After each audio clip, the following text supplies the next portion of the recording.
Il est temps d'écouter l'interview d'Emmanuel Macron au journal de 20h de France 2. C'était hier. Qu'a-t-il dit? Regardez. Il a l'air sûr de lui, confiant, fier d'être lui-même. Ça, c'est un bel Emmanuel, ça. Ça, c'est un bel Emmanuel Macron. Écoutons-le. Je suis curieux de savoir ce qu'il a dit. Je ne me suis pas spoil.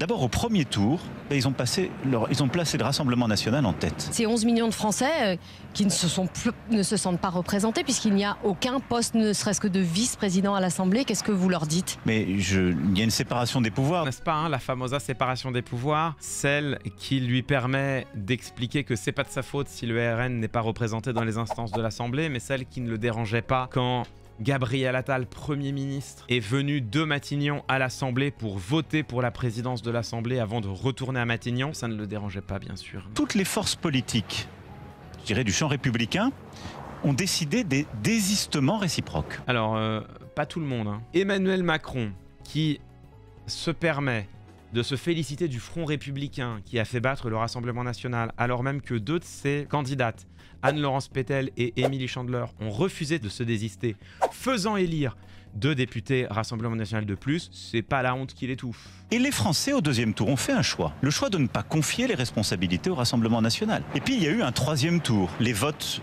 de la fin de semaine dernière à l'Assemblée. Et voilà, Emmanuel Macron vient d'inventer un troisième tour, le vote pour la présidence de l'Assemblée nationale. Et qu'est-ce que ça nous a enseigné? La majorité sortante, elle a perdu cette élection. Mais personne n'a gagné. Mais vous espériez une... Je dirais pas que c'est un échec, je dirais que ça n'a pas marché. Hein. Les Françaises et les Français ont dit quoi? Ils ont dit on veut que vous travaillez ensemble à toutes ces forces qui se sont mis d'accord au deuxième tour. Ensuite, la clarification de la fin de semaine dernière, elle est assez simple. Le nouveau Front populaire avait un candidat. Il n'a pas été élu. Et donc, contrairement à ce qu'on nous dit depuis des semaines, André Chassaigne à l'Assemblée nationale. Monsieur Chassaigne, qui est un élu de la République depuis de nombreuses années, qui est tout à fait estimable, un élu communiste, il n'a pas eu la majorité. Et au troisième tour, c'est Madame Braun-Pivet qui a été élue. Ce qui montre très clairement qu'il serait faux de dire que le nouveau Front populaire a une majorité, quelle qu'elle soit, même en dans cette arrivant en Assemblée. tête à ces législatives, Monsieur le Président. Alors, le parti qui est arrivé en tête à ces législatives, c'est le Rassemblement national.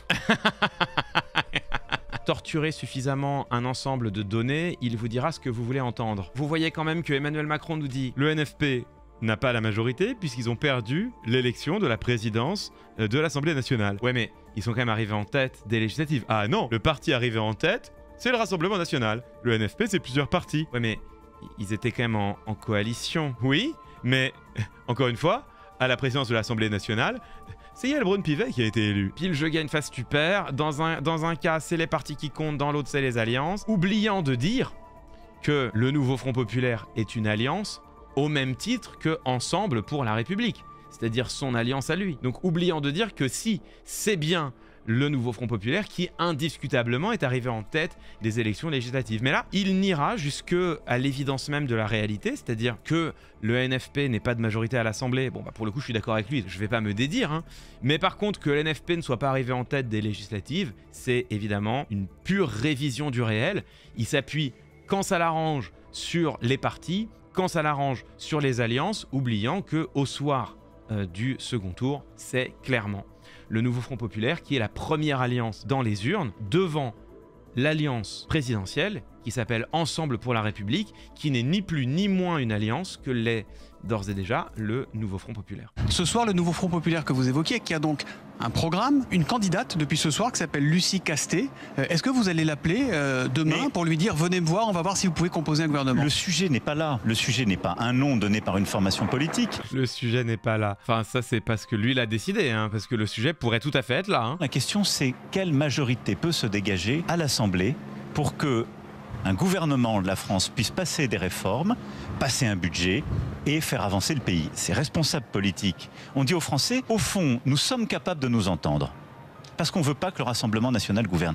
Et c'est comme si le jour d'après, chacun reprenait ses billes et disait non, non, non, non, moi je vais faire tout mon programme, rien que mon programme. Aucun d'entre eux ne peut le faire. Là où il y a un vrai sophisme, là où il y a une vraie déloyauté dans l'argumentation, c'est que Emmanuel Macron fait comme si, parce que les partis ont réussi à se mettre d'accord pour empêcher l'accession du RN au pouvoir, il devrait leur être possible de se mettre d'accord pour trouver un programme de gouvernement. Mais en fait, les deux n'ont rien à voir. C'est une chose d'empêcher l'accession d'une force proto-fasciste au pouvoir, c'en est une autre de se mettre d'accord sur des valeurs communes pour gouverner dans une direction unique. D'ailleurs, c'est un peu facile de la part du président de la République, qui est le premier à avoir joué pendant des semaines, des mois, des années avec l'arc républicain. C'est le premier à avoir insinué que la France insoumise était tout autant contraire aux valeurs de la République que l'était le Rassemblement national. Le premier à avoir laissé sous-entendre que tout le nouveau Front populaire était d'extrême gauche et que tout le nouveau Front populaire aurait,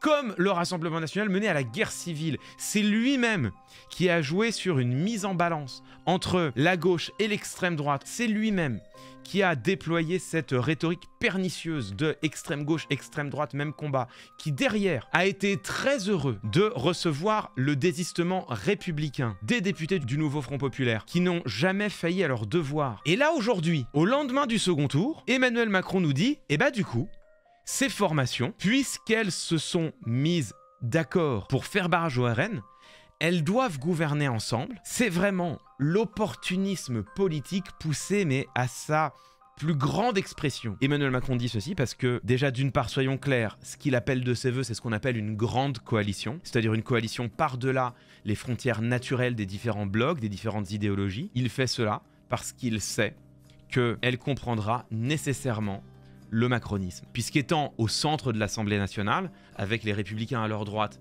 et le PS à leur gauche, il sait que, de toute façon, toute coalition ne pourra que comprendre le macronisme. Donc voilà, le calcul d'Emmanuel Macron est très simple, c'est de dire il faudra faire une grande coalition qui fasse 289 députés. Oh, ça ne peut être qu'avec nous, c'est pratique quand même. En réalité, Emmanuel Macron est toujours sur le même calcul, ne pas perdre. Emmanuel Macron voit la politique comme un jeu de stratégie, où il a des cartes en main, et la question c'est quelle carte je joue à quel moment pour surtout ne pas perdre et peut-être même gagner. Donc, au soir des européennes, il avait, mais alors, nettement perdu. Il avait une carte en main, c'était la carte dissolution. Il l'a jouée à ce moment-là. Il nous a privés de sa défaite en nous empêchant de la commenter, puisque la seule chose qui devenait pertinente, c'était de parler des législatives. Il perd les législatives, il n'a aucune carte, puisque en face, il y a un nouveau Front populaire qui s'impose comme première force du pays. Il attend 2 jours, et au bout de 2 jours, il y a une carte qui lui est distribuée, qui est la carte « Vos adversaires n'arrivent pas à s'entendre ». Il la joue instantanément, en disant « Non mais de toute façon, je veux une grande coalition, je refuse de nommer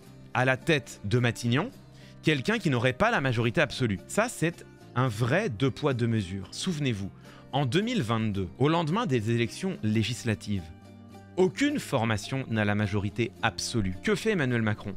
Il conforte Elisabeth Borne à Matignon, au gouvernement, en lui disant « C'est à toi qu'il revient désormais de trouver une voie pour obtenir la confiance de l'Assemblée, ou du moins pour ne pas être censuré par elle. » En 2024, on est exactement dans la même situation. Une force politique a obtenu la majorité relative, le nouveau Front populaire. Si Emmanuel Macron avait poursuivi dans sa propre pratique des institutions, il aurait appelé les responsables du NFP en leur disant « Nommez vite un Premier ministre ou une Première ministre, ce sera à sa charge d'obtenir la confiance de l'Assemblée, ou du moins de ne pas être censuré par elle. Et si ce Premier ministre ou cette Première ministre est censuré par l'Assemblée, bah on verra ce qu'on fait. Ça n'est pas ce qu'il a fait. Ce qu'il a fait, c'est qu'il a attendu. Et quand il a vu qu'en face, les responsables du NFP n'arrivaient pas à se mettre d'accord, il a immédiatement écrit une lettre en disant « Mais de toute façon, aucune force n'a gagné. Je refuse de nommer un Premier ministre ou une Première ministre qui n'aurait pas derrière lui ou derrière elle 289 députés. Donc, nouvelle règle. Je pense que un gouvernement NFP aurait été instantanément censuré. Mais je ne peux pas le savoir avec certitude. Emmanuel Macron ne peut pas non plus le savoir avec certitude. De la même manière qu'il ne pouvait pas savoir avec certitude qu'Elisabeth Borne ne serait pas censurée immédiatement en 2022 par une motion de censure de tous les autres groupes à l'Assemblée nationale. Emmanuel Macron a eu, en 2022 et en 2024, 2 pratiques différentes des mêmes institutions. Ça s'appelle l'arbitraire à la tête de l'État. Emmanuel Macron a une pratique arbitraire des institutions de la Ve République. Je pense que c'est très grave. La Révolution française s'est construite en opposition à une chose, c'était l'arbitraire de la monarchie absolue. Je ne dis pas qu'Emmanuel Macron ait la même pratique du pouvoir que Louis XIV, je ne dis pas qu'Emmanuel Macron pratique le pouvoir comme un monarque de droit divin. Ce que je dis, c'est que la pratique que Emmanuel Macron a eu des institutions, elle est arbitraire. Dans 2 situations analogues, il a eu 2 décisions différentes, 2 interprétations des institutions différentes, à chaque fois celle qui l'arrangeait. Je pense que c'est grave et que c'est inquiétant. Emmanuel Macron, depuis le début, ne fait qu'une chose, c'est nous confisquer sa défaite. Emmanuel Macron est un président de la République qui ne gouverne pas la France, il joue à un jeu de stratégie où le seul objectif, c'est de ne pas perdre. Bah bravo, il n'a pas perdu. Par contre, nos institutions sont bloquées, les Françaises et les Français conçoivent une colère tout à fait vibrante à l'égard des responsables politiques. Le Rassemblement national n'a jamais obtenu d'aussi bons scores. Le Rassemblement national commence déjà à expliquer que face à lui, il n'y a qu'un parti unique qui gouverne ensemble. Emmanuel Macron pousse pour une grande coalition parce qu'il sait qu'ainsi il se maintiendrait au pouvoir. À nouveau, il n'aurait pas perdu, c'est tout ce qui l'intéresse. Par contre, comme je vous l'ai souvent dit, la conséquence d'une grande coalition, ça a été montré à plusieurs reprises par la science politique dans de nombreux pays, c'est qu'aux élections qui suivent, le parti d'extrême droite qui n'a pas trempé dans les combines, lui, bénéficie d'un surcroît de vote de la part des citoyennes et des citoyens. Emmanuel Macron, sa seule obsession, c'est de ne pas perdre. Ce avec quoi il joue, c'est la République. Ce vers quoi il pourrait nous précipiter, c'est tout simplement la victoire écrasante du Rassemblement national en 2027. Pourquoi? Parce que lui ne veut pas perdre. Ce dont je suis convaincu, c'est qu'en réalité, une victoire du RN en 2027 n'embêterait pas tant que cela Emmanuel Macron, singulièrement si c'est à nouveau Marine Le Pen leur candidate. Parce que dirait-il alors? Je vous fiche le pari qui dit la chose suivante. Moi, Marine Le Pen, je l'ai battue par 2 fois. C'est à vous qu'il incombe de lui faire barrage. Et vous avez échoué. Voilà. Donc je me contenterai de dire la chose suivante. Moi, j'ai fait le boulot. Il faudrait pas charger la brouette, hein. Celui qui a fait le travail, c'est Bibi. Ignorant, évidemment, qu'il aura, durant ces 10 ans, fait tous les choix qui pavent la route du Rassemblement national. Tous les choix. Il aura joué avec tous les leviers, toutes les variables pour lui se maintenir au pouvoir, quitte à préparer l'accession du RN à la tête de l'État en 2027. Mais il s'en fout, parce qu'il pourra dire c'est pas de ma faute. Je pense que Emmanuel Macron s'est forgé l'opinion que pour son image personnelle, pour son ethos, une victoire du RN en 2027 serait même pas si grave, puisque ça lui permettra de dire que lui avait réussi en son temps à s'y opposer.